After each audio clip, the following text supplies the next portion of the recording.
ifade ettiler. Bi biryara Wezareta Karê Navxwe a Tirkiyeyê bi qanûnek taybet destan ser 25 şaredariyên Partiya Herêmên Demokrat.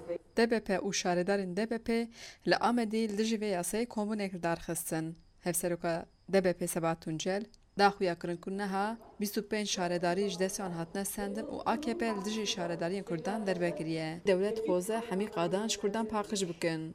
Wê got ev qanûna tekoşîna li dijî terorê bûye qanûna li dijî Kurdan û dewlet neha terorek mezin li ser Kurdan dide meşandin. Yek ji wan şaredariyên ku qeyûm jî re hatbû şandin, şaredariya Batmanê ye. Ev şaredara Batmanê Aberê Gulistan Akel behsa roja şandina qeyûman dike û dibêje gelê Batmanê ji vê yekê nerazî ye. Em belediye bûn bi çek û silah me derxistin yani işgal kirin. Anha jî wek karakol e em Batman gelê Batmanê qebûl nekir bersiva wan jî da em zanin hem vicdanê gel da hem jî bi hukukî nine gel berxwe bide qebûl neke şermezar ke.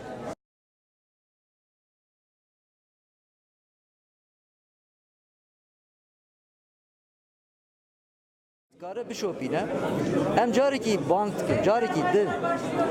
Hege parlamenterên me ji parlamentoya Tirkiye ji Ankara'yê were avêtin. Heger şaredariyê me bên dest avêtin. Heger hevalê me evekî siyaset dikin, evekî em bêjin saziyê dezgehê sivîl de dixebitin. Rewşenbîrên me, karsazên me, xebatkarên çapemeniyê heger binçav û girtin ew berdewam be. Lazım e yekê derkeve ji bo gelê Kurd, ji bo ciwanê gelê Kurd rêkî nû nîşan bide.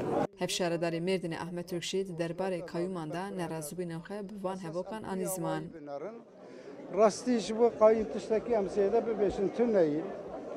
Wezîrê Karê hundir çend rojberê daxuyaniyek da em ê bêînsaf bin, em ê bêwîjdan bin tişkê wa. Ev bîle tiştekî rastîşî acayibî tiştekî di nava demokrasiyê tunelî, di hukuk di tunelî. Hevşaredarê Şaredariya Akdenîza Mêrsînê Fazıl Türkşî got ku wiha bidome rojên tarî li pêşin. Ne de tu kanûna de, ne de tu yasaya de. Yani tamam suçekî şaredariyê heye,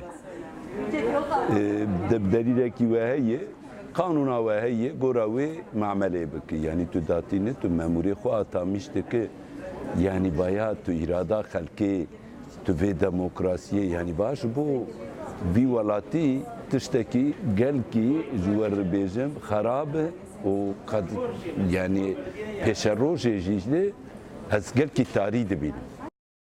Xecî Can Farxîn, Dengê Amerîka, Amed.